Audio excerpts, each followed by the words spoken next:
Warahmatullahi wabarakatuh. Seluruh bangsa dan semuanya, jumpa lagi di channel Jagat Lup itu. Semoga dalam keadaan sehat, tak kurang sabar, rahmat barokah, salam Allah surahkan untuk kita semuanya. Kenapa Lurah Ismail masih kekeh bela Abaib saat ini? Ditelusuri oleh Kiai Maduddin Usman Al-Bantani, memang dulu mergurunya nyantrinya kepada Habib, sehingga mempertahankan dan membawa nama Mbah Khalil untuk menguatkan argumen dan pendapatnya bahwa Habaib min duriyati Rasul.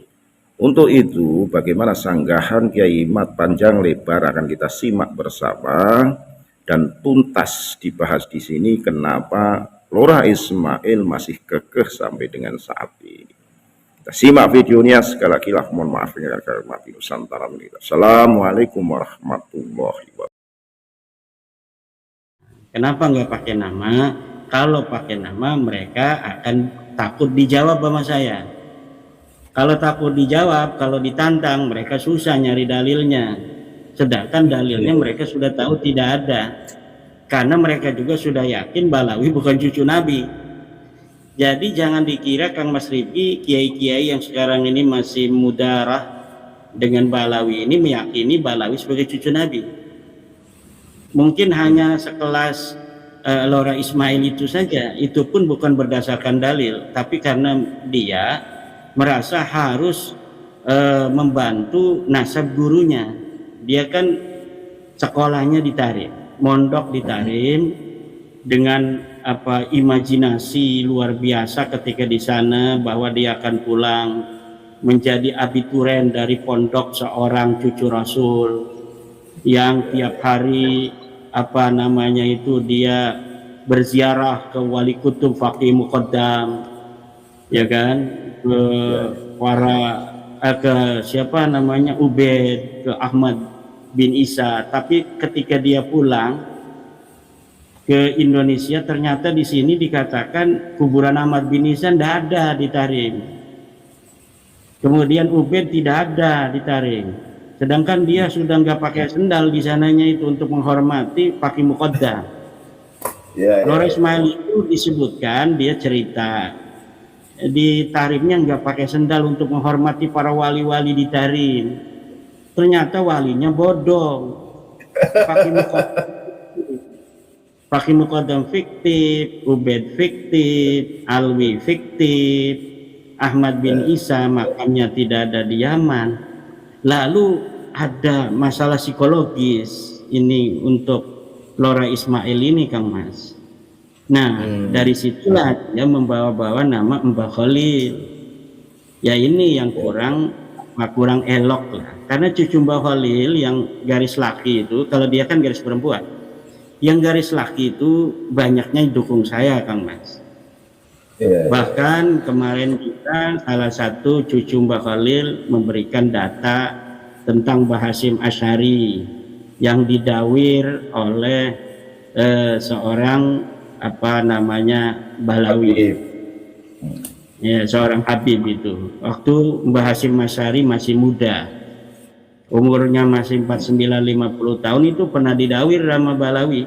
Ada manuskripnya. Saya dapat dari cucu Mbah Khalil. Nah, jadi cucu-cucu Mbah Khalil yang lain dukung saya, bahkan ada yang pengen bebesanan dengan saya. Nah, itu tapi kenapa Lurah Ismail ini masih begitu? Ya, jawabannya bukan karena masalah data, bukan karena masalah sumber, bukan karena dalil, tapi karena ada sebuah murabatah masikhah.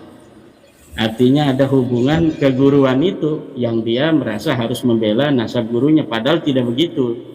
Kita harus lebih mau membela nasab Rasulullah yang dipalsukan Ba'lawi daripada kita membela nasab guru kita yang jelas nasab gurunya Lurah Ismail itu berkaitan juga dengan Balawi-Balawi yang tukang mabok, yang berzina, yang sodomi, yang keluar dari Islam, yang teroris, yang ormas terlarang kayak Rizik Syihab dan lain sebagainya.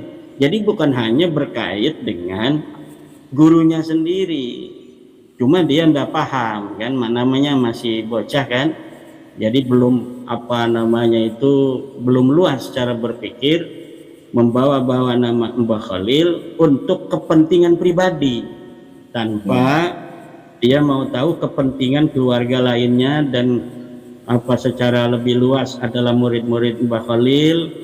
Kemudian secara lebih luas lagi adalah negerinya Mbah Khalil, negeri Madura misalnya, atau negeri Indonesia secara lebih luas lagi.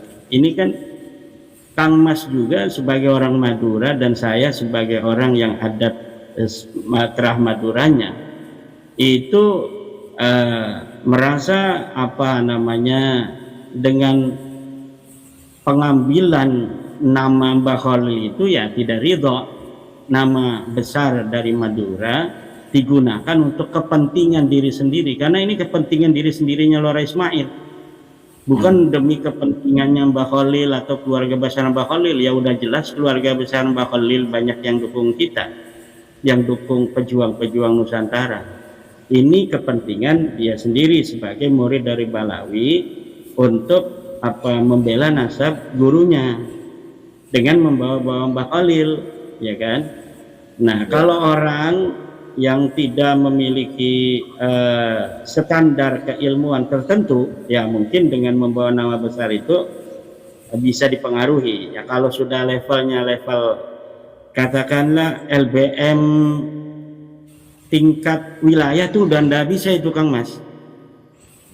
Jadi kalau udah levelnya LBM tingkat provinsi apalagi PBNU itu udah ndak bisa lagi digunakan nama seseorang untuk kemudian melegitimasi sebuah melegitimasi sebuah pendapat. Karena begini Kang Mas, sebenarnya di dalam epistemologi usul fikih kita, orang bertaklid kepada orang yang sudah meninggal itu terjadi perbedaan pendapat apakah boleh atau tidak. Nah, sedangkan orang yang bertaklid kepada orang hidup seperti saya atau seperti kiai-kiai lainnya, itu tidak ada perbedaan pendapat tentang boleh dan tidaknya.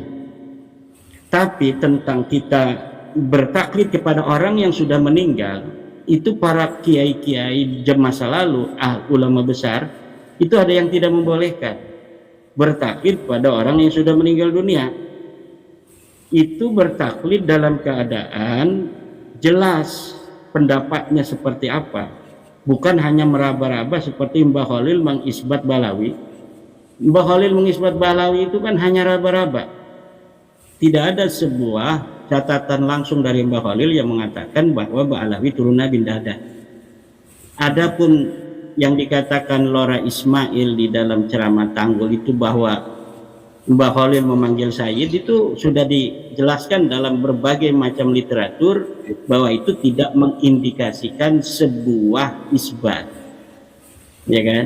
Walaupun ini isbatnya betul-betul atau pendapat seorang ulama itu betul-betul jelas dalam suatu perkara, kemudian dia meninggal dunia, nah ulama berbeda pendapat apakah boleh kita bertaklid kepada orang yang sudah meninggal. Apakah ada orang yang masih hidup, ulama yang masih hidup yang berpendapat yang sama dengan dia? Kalau ada ulama yang masih hidup yang berpendapat sama dengan ulama yang sudah wafat ini, maka kita harus bertaklidnya kepada orang yang masih hidup, bukan kepada orang yang meninggal dunia. Nah itu perbedaan pendapat lah.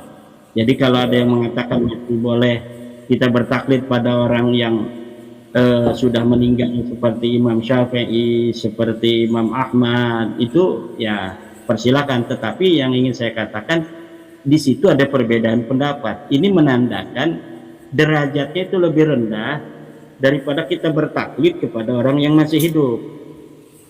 Nah semua ini kan yang disebut isbat Balawi orangnya udah wafat semua, tidak bisa dimintai pertanggungjawaban apakah betul dia mengisbat atau tidak. Oh dulu Mbah Mun katanya mengisbat, Mana buktinya? Nggak ada. Tapi tanya dong sama keluarganya. Kata saya, Sayyidina Rumel Abbas.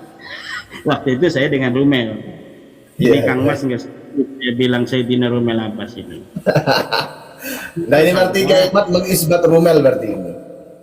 Enggak, itu kan tadi saya bilang ngomong begitu itu bukan berarti mengisbat. Itu namanya Khawatirnya nanti di masa depan ya. Di masa depan bisa nanti jadi kalau masa depan itu Mail, mungkin ada turunan Mail. Lora Mail ya. Wah, Kiai Ahmad dulu mengisbat Sayyidina Rumel Abbas. Bisa jadi itu masa depan seperti itu. Nah itu Mbah Mun yang ada itu mengisbat Sunan Kudus. Itu ada videonya, ada bukti primer, ada bukti sezaman. Tapi mengisbat Ba'alawi tidak ada bukti. Mbah Hasyim Asy'ari tidak ada satupun bukti beliau Mbah Hasyim Asy'ari mengisbat Ba'alawi. Mbah Khalil Bangkalan tidak ada satupun bukti Mbah Khalil mengisbat Ba'alawi sebagai keturunan Nabi. Tidak ada. Kalau mengatakan Sayyid itu karena memang dikenal pada waktu itu sebagai nama seperti itu. Itu bukan menandakan sebuah pengisbatan, dan ini adalah ittifaq para ahli nasab, ittifaq para ahli fikih bahwa memanggil Sayyid, memanggil Syarif. Saya juga memanggil Syarif kepada Kiai Syarif Tegal. Bukan berarti saya mengisbat Ki Syarif Tegal sebagai turunan Nabi. Itu hanya memanggil panggilan saja kan. Dan ini apa namanya, ketika ilmu sudah tidak dijadikan sebagai panglima, maka perasaan yang dikedepankan. Ya kalau perasaan yang dikedepankan, pidatonya begitu, nggak ada dalil apa-apa. Mbah Khalil, siapa orang yang mengatakan Mbah Khalil tidak mengisbat Ba'alawi? Padahal saya punya manuskripnya Mbah Khalil memanggil Sayyid terhadap Ba'alawi. Memanggil Sayyid itu bisa jadi tuan. Tuan itu berarti itu kinayah. Kinayah juga itu urfiyah. Itu lebih kecil lagi. Karena memanggil Sayyid juga itu bukan syar'iyah tapi urfiyah. Ketika ta'arud antara syar'iyah dan urfiyah begitu, maka tidak bisa itu kita katakan mana dalil daripada bahwa seorang cucu Nabi harus panggil Sayyid. Tidak ada, itu hanya urfi. Urfi itu artinya adat kebiasaan saja. Nah, kalau lugawiyah dan urfiyah ini kemudian apa namanya terjadi, misalnya dikatakan oleh seseorang, itu jadinya kinayah. Dia bisa bermaksud mengisbat, bisa juga bermaksud bukan mengisbat. Tetapi kata Imam As-Subki, sudah dinas oleh Imam As-Subki dalam kitabnya, pemanggilan Sayyid tidak berarti isbat nasab. Tidak bisa dijadikan isbat nasab, kecuali ada kalimat.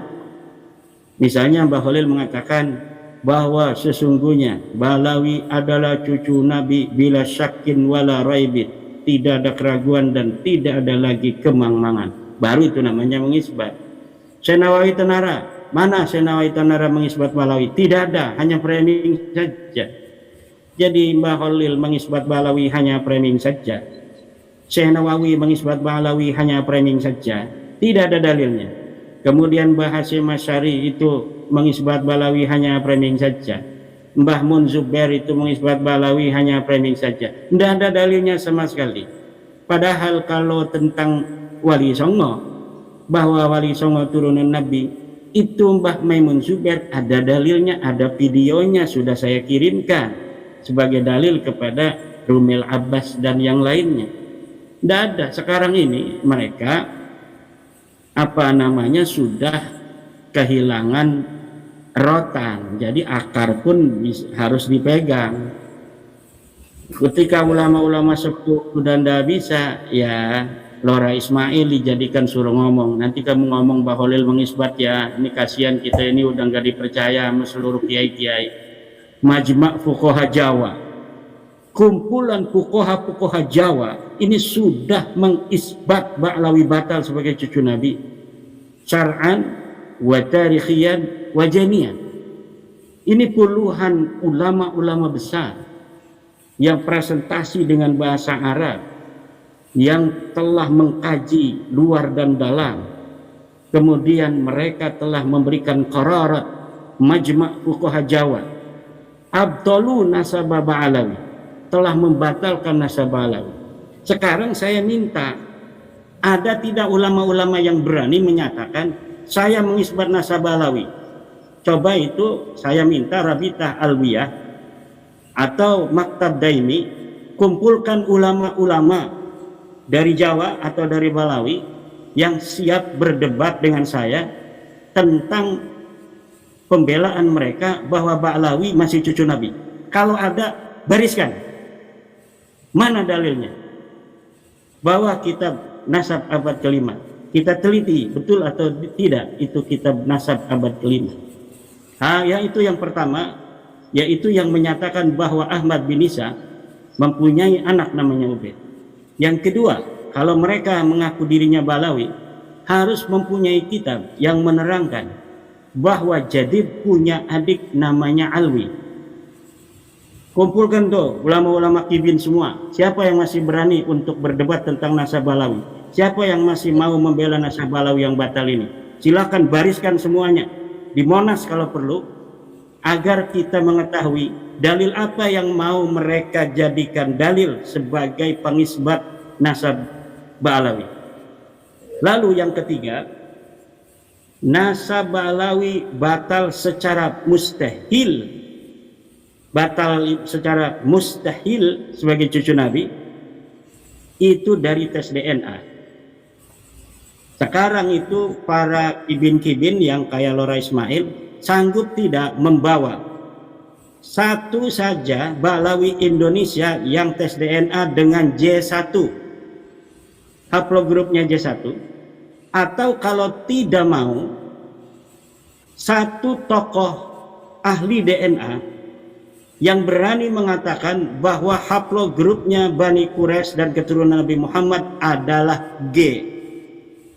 Karena kita tahu kan bahwa seluruh Balawi yang tes DNA ini ada Al-Hadi, ada Arsal Al-Habsyi, ada As-Sekaf, ada bin Smith yang ada di Pemilitary DNA Al-Atas. Itu semuanya G. Orang Kaukasus yang tidak ada kaitan dengan Arab, apalagi dengan Bani Quraisy, apalagi dengan cucu Nabi, tidak ada. Nah sekarang kiai-kiai kibin yang masih mau untuk membela nasab Balawi dengan tanpa malu menyakiti Rasulullah Muhammad SAW, minta kepada Balawi untuk tes DNA. Topik Segap panggil, coba saya mau membela nasab ente, tes DNA, kita lihat DNA-nya apa. Kalau DNA-nya J1, tampilkan, berikan kepada saya akan akui J1-nya yang FGC 10.500 itu milik Sayyidina Ali. Kalau tidak, saya tidak percaya kalau misalnya turunan Nabi J1, turunan Nabi itu G. Oke, kalau begitu minta J Nafi atau siapa saja dari Balawi yang ahli DNA berani menyatakan bahwa haplogrupnya keturunan Nabi Muhammad dan Quraisy serta orang Arab adalah G seperti Balawi. Kalau ada doktor dalam ilmu genealogi, dalam ilmu DNA atau doktor pertanian yang dari Balawi berani menyatakan bahwa G adalah sebagai haplogrupnya keturunan Nabi Muhammad, kita akan pertimbangkan. Bagaimana mempertimbangkannya? Kita akan adu dengan ahli-ahli DNA kita dari Yaman, Abdullah As-Suaibi, Dr. Hadi Amili, Dr. Sugeng Pondak Sugiarto yang lebih hebat dari semuanya. Ini lebih hebat Pak Dr. Sugeng sebenarnya. Cuma orang-orang kita ini kan, Mas, kadang-kadang kalau orang Indonesia memiliki apa namanya itu tidak begitu bangga Indonesia. Iya, maunya orang-orang luar negeri kayak Mahdi Rojai gitu kan, minta isbat pada Mahdi Rojai. Padahal Mahdi Rojai orang Iran itu tidak lebih baik di dalam memahami agama daripada kiai-kiai Jawa. Tapi mereka itu berusaha terbang ke Iran, minta surat selembar, bukannya diterima sama orang Banten, malah ini diabaikan. Kenapa? Dari Iran belum standar Banten, cara berpikirnya, kritisnya Iran tidak standar ulama Banten. Mungkin daerah lain mau ada yang nerima, silakan aja. Tapi kalau untuk Banten tidak bisa, tidak bisa. Itu ada standarnya. Isbatul haq itu ada standarnya. Nah itu kita nggak bisa maksain juga. Nah tetapi itulah yang terjadi. Bawa-bawa dari Iran, ngomongnya apa, Kang Mas? Mahdi Rojai cuma ngomong tidak ditemukannya nama Ubed dalam kitab-kitab nasab, bukan berarti nasabnya Ubed ini batal. Bisa jadi nasab Ubed ini atau nama Ubed tidak dicatat karena dia berada di tempat yang sulit untuk dijangkau oleh para ahli nasab. Hanya begitu saja. Nah kalau hanya ngomong begitu, mungkin kiai-kiai di kampung-kampung juga bisa tanda tangan itu, minta tuh. Tapi sekali lagi, orang Banten tidak butuh tanda tangan. Orang Banten butuhnya dalil. Dalilnya mana? Tidak ada ilmu pengetahuan itu diukur dari orang, diukurnya dari dalil. Jadi kalau ngomong ini ulama anu, ini ulama mengatakan, nggak main tuh kalau sama saya, Bang Rifki. Dari dulu kita di Banten ini, maaf ini memang di Banten itu seperti itu dari dulu. Tidak ada merasa lebih rendah dari suku lain, nggak ada. Orang Eropa merasa kita sebagai orang Banten lebih rendah dari orang Eropa, nggak ada. Kalau orang Eropa macam-macam kita tempilingin, orang Persia, orang Arab, nggak ada. Kita sama-sama manusia yang satu turunan dari Nabi Adam.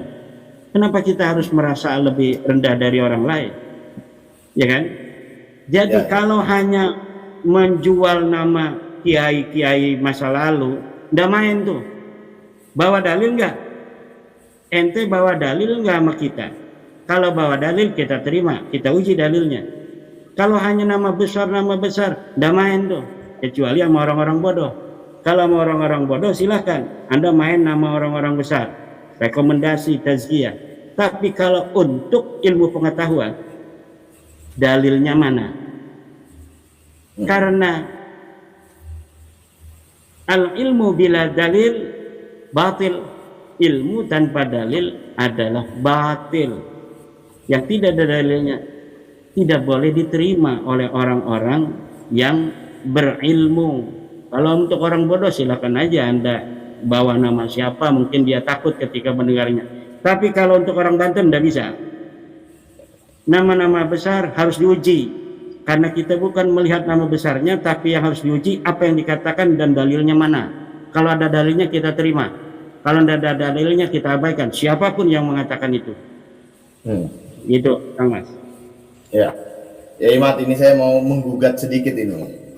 Pertama, Kiai Imat masih, ya ini menurut Kiai Imat ya, Kiai Imat mengkategorikan Mail itu sebagai kiai meskipun levelnya masih jauh di bawah lah. Ya menurut saya bukan kiai dan bukan siapa-siapa dalam ranah keilmuan gitu. Kalau kita sambungkan dengan ceramah terbaru dari Gus Ketum di PCNU Pasuruan, itu apa namanya ya, standar kualifikasi kiai itu harus ini bahasa saya ya, harus disucikan kembali. Jangan setiap orang kemudian dikit-dikit dilabeli kiai, dikit-dikit dilabeli kiai, termasuk Mail begitu. Kalau saya sih tidak setuju. Mail kok Mail kiai, gimana secara standar itu loh, maksud saya itu ya kan. Tadi tuh ada mujamalah itu kadang-kadang dipakai lah di dalam pergaulan. Orang sekarang Muslim Wahid saja dipanggil Kiai Haji itu sama presiden. Bahkan ketika Nusron Wahid bisa ngedoa begini nih, dia serius kalau ngedoa kayak kiai gede itu. Allahumma inna nas'aluka salamatan fid din. Itu kata Bapak Prabowo, ini harusnya Menteri Agama ini katanya. Iya, itu saya agak curiga Gus Ketum itu arahnya ke Nusron Wahid. Bisa jadi itu. Orang sekarang dia pengen jadi ketum PBNU kali ya. Makanya banyak yang melabeli KH dia KH dari mana? Ini bahaya ini memang kalau misalnya orang-orang politisi kayak Nusron Wahid dikasih gelar KH suruh baca kitab itu nanti susah. Jadi standarnya kiai itu memang kalau dulu ya Kang Mas, kiai itu memang standar di Jawa itu dia yang sudah punya pondok pesantren, dia punya santri, dia punya gedung pesantren untuk anak-anak, punya masjid yang dia kelola gitu. Kemudian baru itu dipanggil kiai. Sudah ada juga guru yang memberikan izin mensyahidi bahwa dia mampu untuk mengajar anak-anak. Nah itu baru itu dipanggil kiai. Kalau sekarang ini kan kiai itu dukun-dukun aja pakai kiai sekarang. Iya. Dukun-dukun aja pakai kiai. Nah kalau orang sudah jadi ketua MUI misalnya di tingkat kecamatan atau ketua MWCNU, itu walaupun bukan kiai kebanyakan dipanggil kiai sekarang sama Pak Kapolsek. Pak Kapolsek itu kalau manggil ketua MWCNU ya Pak Kiai walaupun dia bukan kiai. Ketua MUI yang ada di kecamatan dipanggilnya kiai, Majelis Ulama Indonesia. Padahal dalam standar antropologis dunia kesantrian belum pantas dipanggil kiai. Belum punya santri, belum mengajar, belum ada yang mensyahidi dia ketika membaca kitab misalnya di depan orang banyak. Nah, tetapi karena dia menduduki sebuah posisi tertentu dalam organisasi keagamaan, ya kadang-kadang harus dipanggil kiai. Jadi kiai SK namanya itu. Nanti dari PBNU juga kalau udah ketua PCNU udah panggil kiai padahal dia dokter. Tiap harinya ada di rumah sakit, tidak punya pondok, tapi karena ketua PCNU dipanggilnya Kiai Haji. Termasuk Gus Yahya sendiri itu pakai KH kan baru sekarang jadi ketua PBNU.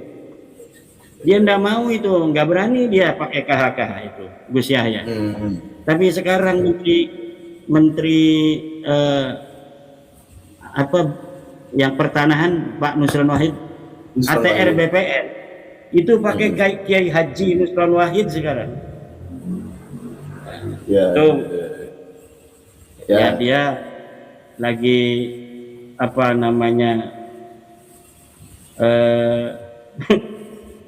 saya kadang lucu ngelihat Pak Nusron dekat-dekat dengan Balawi gitu ya. Itu pasti ada tujuan itu, pasti yang dia dapatkan lebih dari apa yang dia tampilkan. Ya kibin profesional lah ya. Kalau meminjam istilah Yai Imad itu Rumel, Ismail, Nusron Wahid. Nah itu kibin profesional itu mungkin ya yang kalau jadi yang sudah bukan jelas itu kan Rumel. Kibin ideologis bukan ya? Iya, bukan lah, kibin profesional itulah, dibayar, ada transaksional material gitu. Itu kan sudah terbukti itu. Kalau Rumel ya, berdasar pengakuannya sendiri, saya juga sudah nulis artikel investigasinya sampai ke George Soros, Syafiq Ali, begitu kan sudah itu. Saya baca itu ke masalah George Soros itu.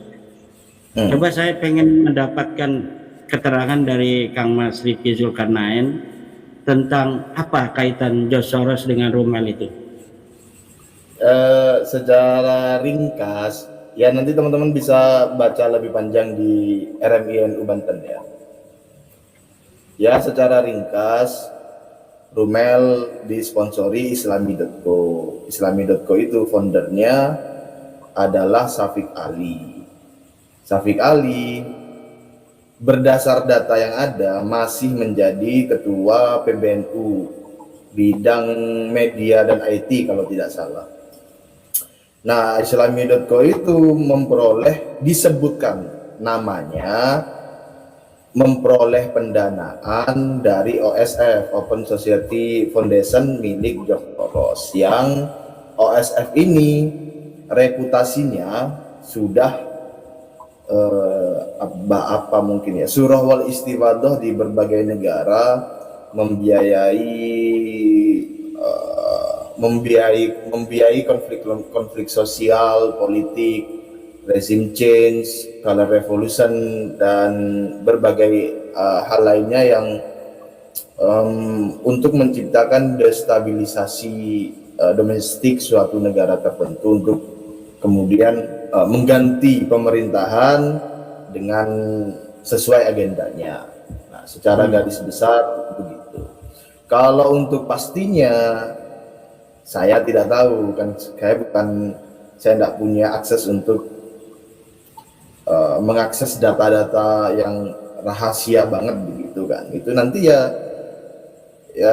nanti yang tahu itu ya Tuhan, PPATK dan intelijen kalau menurut saya ya, nanti begitu. Secara ringkasnya begitu. Nah, kalau jadi George Soros. Apa siapa namanya? George Soros. George Soros. Kita sebut aja Soros lah, atau Sosro. Jadi Sosro ini founder, dia banyak duit gitu ya. Kemudian nyari-nyari organisasi di negeri-negeri tertentu yang dia bisa infiltrasi di sana untuk kepentingan dia gitu kan. Misalnya tentang kesetaraan, biasanya tentang apa namanya itu, demokrasi, politik. Menunggangi isu-isu yang kira-kira masyarakat itu akan tertarik untuk memperjuangkannya begitu. Iya. Nah, kemudian Syafiq Ali, ketua PBNU ini, dia menjadi ketua atau pimpinan di Islamic.co gitu. Ya. Nah, Islamic.co ini dapat dana dari Soros. Disebutkan dalam artikel investigasi Sunday Live Guardian, dan itu sudah beredar ramai ya. Disebutkan, kita juga nggak bisa ya mengatakan fix memperoleh pendanaan, tapi kita bisanya adalah disebutkan namanya memperoleh pendanaan, kan begitu. Jangan takut begitu orang ada pemberitaan. Tapi yang menarik yang menarik sampai sekarang itu belum ada semacam respon baik dari Sayyiduna Rumel Abbas ataupun Syafiq Ali. Begitu. Dimarahin itu sama Pak Syafiq itu. Ya dulu kan Mas Syafiq ini masih jadi ketua NU Online kalau tidak salah dia. Pantes itu NU Online itu TVNU banyak masih menayangkan Balawi-Balawi itu, mungkin karena itu kita bisa mengatakan itu kan, karena ada data dari Kang Mas Rifki itu, walaupun nggak tahu juga itu.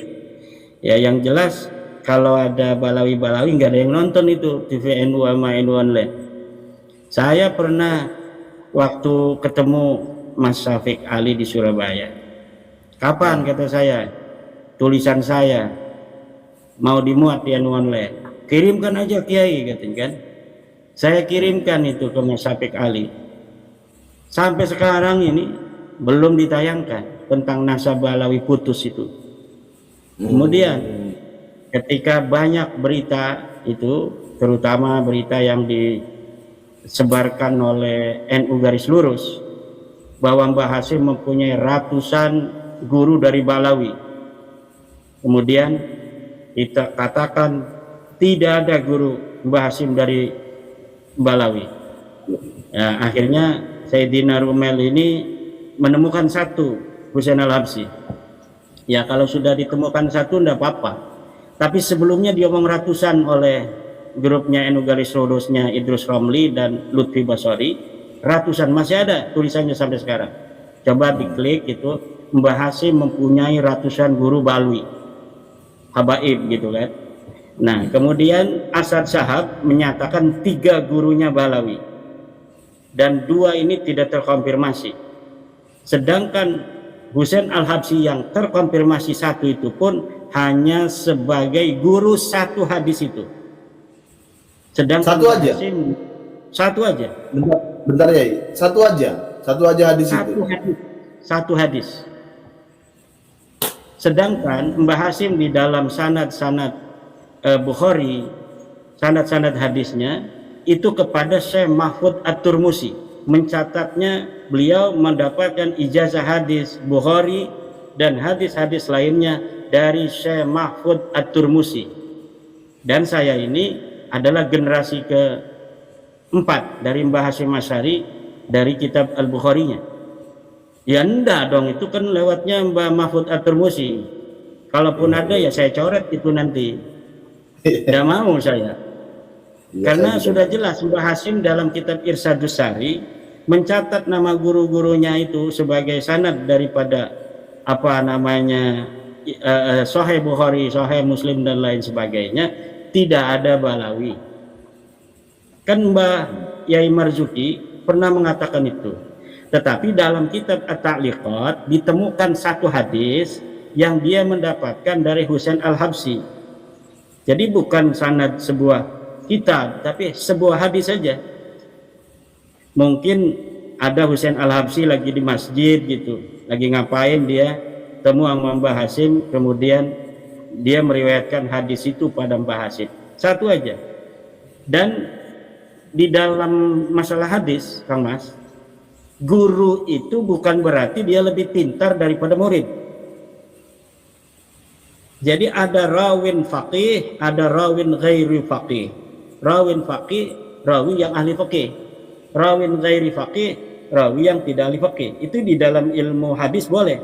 Misalnya ada orang kampung, dia nggak bisa baca, tapi dia hafal hadis dari gurunya. Ada yang mengatakan an-nadhafatu minal iman, kemudian dia hafal an-nadhafatu minal iman. Nah ada kiai besar ingin mendapatkan sanad dari dia, itu boleh. Jadi seorang kiai besar mendapatkan sanad dari orang kampung yang tidak bisa baca tapi dia bisa menghafal. Nah itu Husain Al-Habsyi itu guru semacam itu. Bukan dalam arti guru ulama besar. Tidak ada kita Husain Al-Habsyi apa yang bisa kita terima hari ini. Nah kemudian saya ini lagi ngomong Mas Syafiq Ali ya. Saya minta kepada Mas Syafiq Ali, saya minta hak jawab di NU Online tentang silsilah sanadnya Mbah Hasim Asy'ari. Tidak dijawab sama dia. Sampai sekarang tidak bisa ditayang. Padahal ini penting.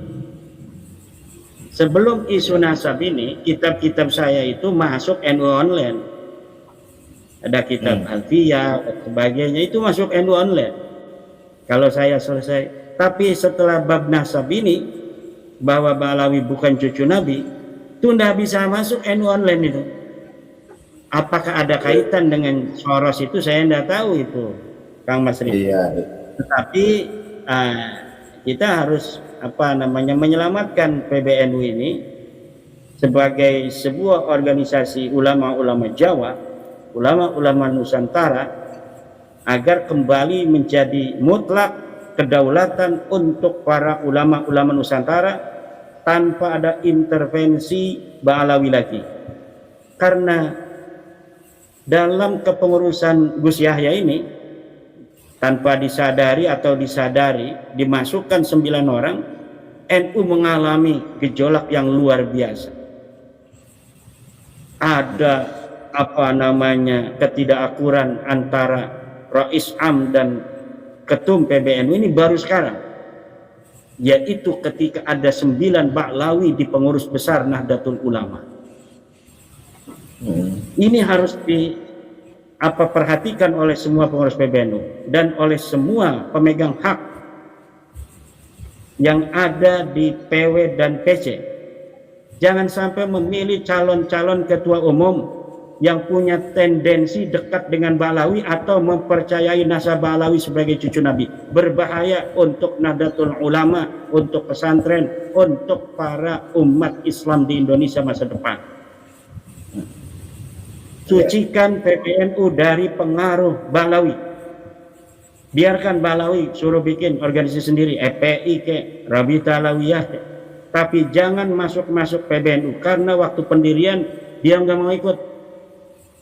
Kita mendirikan NU tahun 1926, bukannya ikut kita, mereka malah mendirikan Rabita Alawiyah 1928. Setelah PBNU Nahdlatul Ulama ini menjadi rumah besar umat Islam, mereka baru pada ada yang mau masuk.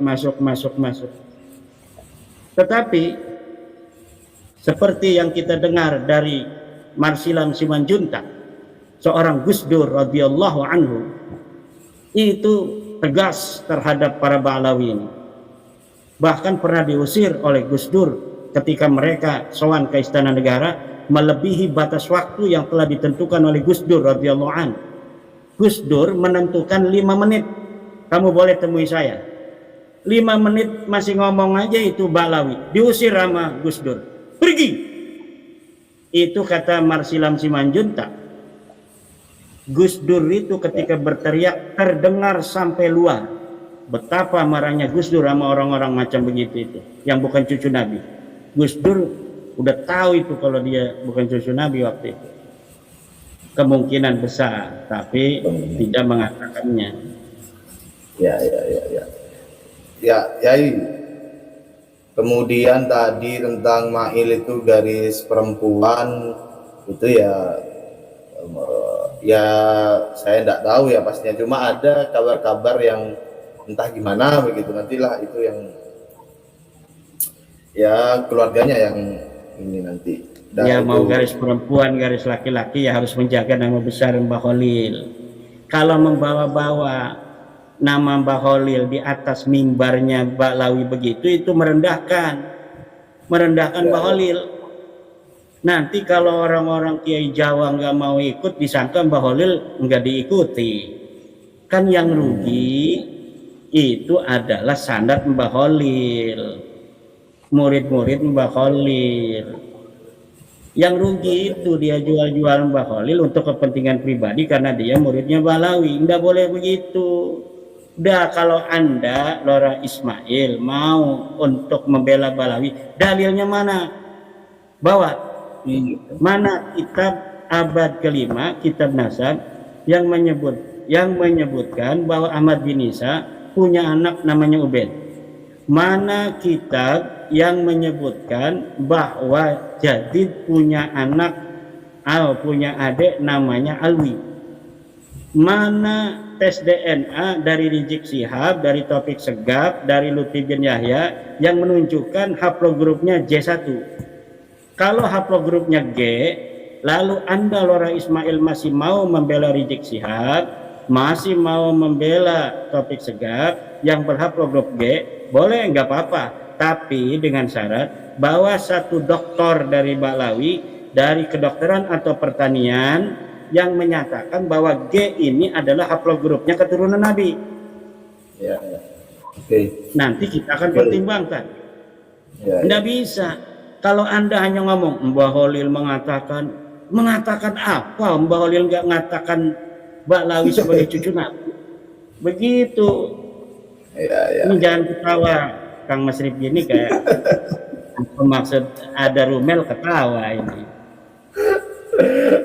Ya Iwan, yang enggak nih apa namanya, kita sementara ini kita tutup lah topik Mail ini. Ya itu bagi saya memalukan lah, bawa-bawa nama mbah, nama bapak untuk kepentingan pribadi, itu bagi saya pribadi sumpah itu memalukan itu. Kalau gentle itu ya head to head dirinya sendiri dong. Udah itu begitu. Kemudian tadi tentang Mahdi Rojai itu Syiah, padahal klan Habib Alwi itu nuduh-nuduh kita Syiah, karena Syiah tidak boleh dipercaya, tapi mereka minta ke Mahdi Rojai yang notabene Syiah tulen, tanpa keraguan apapun, la raiba fihi. Kemudian ini yang terbaru, ada yang bertanya itu di kolom komentar, manuskrip di Kiai Salim itu apakah termasuk ilmu, ada keilmuannya, atau ada juga tentang silsilahnya ya? Itu gimana ya? Kemarin hasil silaturahmi ke Kiai Salim. Ya, ini penting sekali ini. Saya itu luar biasa. Tadinya saya kira gitu hanya manuskrip tahun 1950, 1970 gitu kan. Karena kelihatannya masih bagus gitu dari jauh. Saya lihat kan di Arah 9 channel dari Gus Ali Rahman itu ada apa namanya itu ditayangkan, ada manuskrip katanya di Kiai Salim. Saya kan udah lama kenal dengan Kiai Salim itu. Nah kemudian ketika saya di Banyumas, Kiai Salim kan diundang juga sama saya itu. Tapi dia ndak bisa karena Kiai Salim lagi ada acara. Lalu saya WA, Kiai ada di rumah? Ada, katanya saya ada di rumah. Saya boleh silaturahmi ke rumah? Ya boleh. Nah akhirnya sambil saya teringat, saya minta diperlihatkan manuskrip yang diperlihatkan kepada Kiai Joko dari Solo Raya itu. Akhirnya alhamdulillah beliau mengambil 3 buntelan besar dari dalam rumahnya untuk diperlihatkan pada saya. Saya orangnya kan tidak terlalu percayaan kepada apapun sebelum ada bukti. Nah pas saya pegang langsung ada getaran luar biasa secara rohani, yang kemudian saya lihat memang ini manuskrip tua, ada manggala, ada kolofon. Jadi kan ada manggala itu adalah tulisan di awal kitab yang biasanya itu menyertakan nama, kepemilikan, tahun gitu kan. Ini ada manggala yang menyebut nama Muhammad Arif. Maulana Muhammad Arif ini adalah anak Sunan Derajat. Sunan Derajat anaknya Sunan Ampel. Berarti cucu daripada Sunan Ampel. Nah itu yang pertama tuh, ya Allah, betul sekali nih dari manggalanya sudah ada nama yang menunjukkan ini sekitar abad 16 1586-an. Karena cucu Sunan Ampel yang nama Muhammad Arif ini berarti hidupnya sama dengan Sultan Maulana Hasanuddin. Karena Sunan Ampel, kemudian Sunan Derajat, ini Sunan Derajat walaupun anak daripada Sunan Ampel dan Sunan Gunung Jati adalah murid dari Sunan Ampel juga, tapi Sunan Derajat di dalam satu kitab itu juga berguru kepada Sunan Gunung Jati Syarif Hidayatullah. Jadi kitab Mbah Sunan Ampel yang ada di Kiai Raden Mas Muhammad Salim itu bukan hanya mengkonfirmasi tentang keberadaan dari Sunan Derajat dan Sunan Ampel, juga mengkonfirmasi keberadaan Sunan Gunung Jati, karena di situ disebutkan salah satu ilmu ma'rifat yang dipelajari oleh Mbah Sunan Derajat itu didapatkan dari Mbah Sunan Gunung Jati Syarif Hidayatullah Cirebon. Jadi di situ ditegaskan kata Cirebon. Jadi sudah tidak bisa bermakna dua lagi. Kemudian dari naskah sebuah Al-Quran milik Maulana Muhammad Arif juga itu ada angkanya Kang Mas, angkanya jelas 944 Hijriah dengan kertas yang sangat usang. Nah akhirnya wah luar biasa. Tadinya saya tidak terlalu semangat, ini luar biasa.